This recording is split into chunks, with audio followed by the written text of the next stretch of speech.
kita mo. Hindi niya memorize.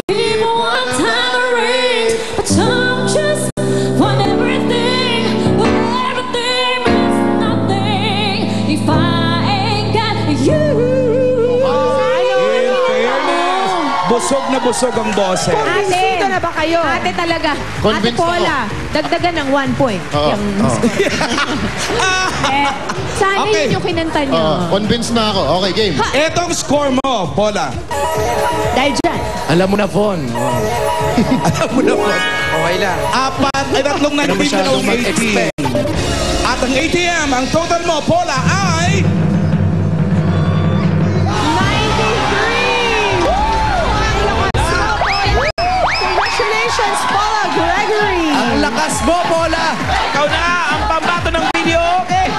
Tara, meron kang 15,000 pesos. 15,000 pesos.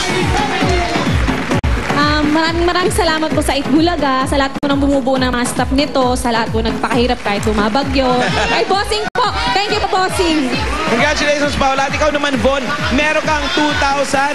Mamaya may rubber shoes kay Paolo. Dadagdagan daw ni Paolo. Oh, mamaya, dagdagan natin pang merienda. Pang-load. Tsaka huwag ka mag-alala, Von. Bibigyan kita ng rubber shoes, may takong. Ay! Congratulations sa'yo, Paula. Ikaw ang pambato ng Quezon City. Salamat din sa ating mga Thank you po. judges at sa mga nakisaya dyan sa Barangay Paraiso sa Quezon City. Mamaya lang, makikihataw na tayo with a birthday celebrator, si Diana. Pero ito muna, balikan natin ang pagbubukas ng unang silid kaalaman, silid aklatan last Friday sa Pangasinan. Watch this. Pag-aaral ngayong araw ay matutupad.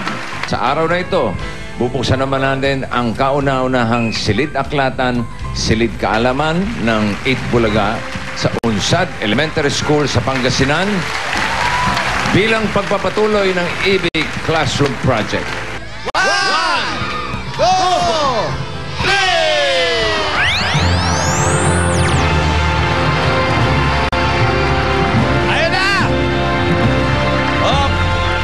Papaalam natin sa ating mga kababayan. Ang libro ngayon na inilalagay dito, pagbukas pa lang, mahigit 2,000. 2,000 o more than 2,000. Ito, yung tinatawag nating reading corner. I-encourage natin sa mga bata na pagpupunta sila rito, magbabasa sila rito, dapat dito naguhubad ng sapatos at maghuhubad ng sinelas. Para makompleto ito, lalagyan din natin to ng mga moderno. Ay, May television, audio-visual, kompleto. At meron pang iba pang regalo sa lahat ng mga estudyante ng Unsad Elementary School. Meron kami dala mga school supplies para sa lahat ng grade levels. Ngayon, meron na kayong mapagmamalaki, maganda at mas komportabling lugar para makapag-aral, makapagbasa, makapag-research, lahat na magagawa.